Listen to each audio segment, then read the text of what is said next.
मरते वक्त रावण ने लक्ष्मण को बताई थी बड़े काम की ये 5 बातें। जिस समय रावण मरणासन अवस्था में था, उस समय भगवान श्री राम ने लक्ष्मण से कहा कि इस संसार से नीति, राजनीति और शक्ति का महान पंडित विदा ले रहा है। तुम उसके पास जाओ और उससे जीवन की कुछ ऐसी शिक्षा ले लो जो और कोई नहीं दे सकता। श्री राम की बात मानकर लक्ष्मण मरणासन अवस्था में पड़े रावण के सिर के नजदीक जाकर खड़े हो गए। रावण ने कुछ नहीं कहा। लक्ष्मण जी वापस राम जी के पास लौटकर आए। तब भगवान ने कहा कि यदि किसी से ज्ञान प्राप्त करना हो तो उसके चरणों के पास खड़े होना चाहिए, ना कि सिर की ओर। यह बात सुनकर लक्ष्मण जाकर इस बार रावण के पैरों की ओर खड़े हो गए। उस समय महापंडित रावण ने लक्ष्मण को 5 बातें बताई जो जीवन में सफलता की कुंजी है।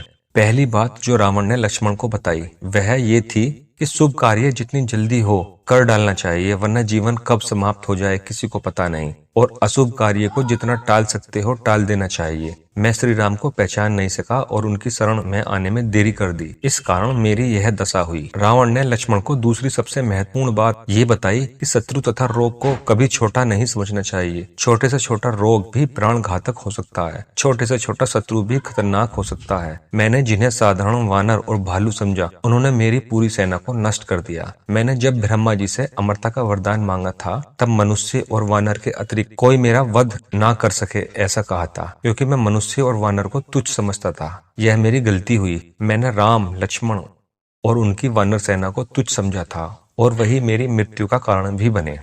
रावण ने लक्ष्मण को तीसरी और अत्यधिक महत्वपूर्ण बात ये बताई कि अपने जीवन से जुड़े राज को गुप्त ही रखनी चाहिए। उसे किसी भी व्यक्ति को नहीं बताना चाहिए, चाहे वह आपका सबसे प्रिय क्यों ना हो। यहाँ भी मैं चूक गया, क्योंकि विभीषण मेरी मृत्यु का राज जानता था। ये मेरे जीवन की सबसे बड़ी गलती थी। रावण के नाभि में अमृत कुंड होने का रहस्य विभीषण को पता था और यही रावण की हार की वजह बन गया। रावण ने चौथी बात यह बताई कि इंसान को हमेशा अपने हितैषियों की बातें माननी चाहिए, क्योंकि कोई भी हितैषी अपनों का बुरा नहीं चाहता। रावण का 5वां और सबसे बेहतरीन उपदेश था, हमें कभी भी पराई स्त्री पर बुरी नजर नहीं डालनी चाहिए, क्योंकि पराई स्त्री पर बुरी नजर डालने वाला इंसान नष्ट हो जाता है।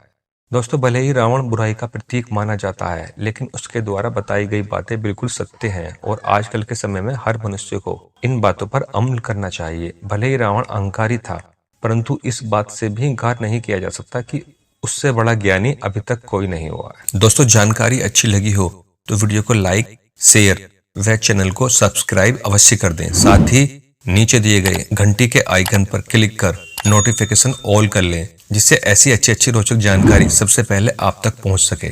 धन्यवाद।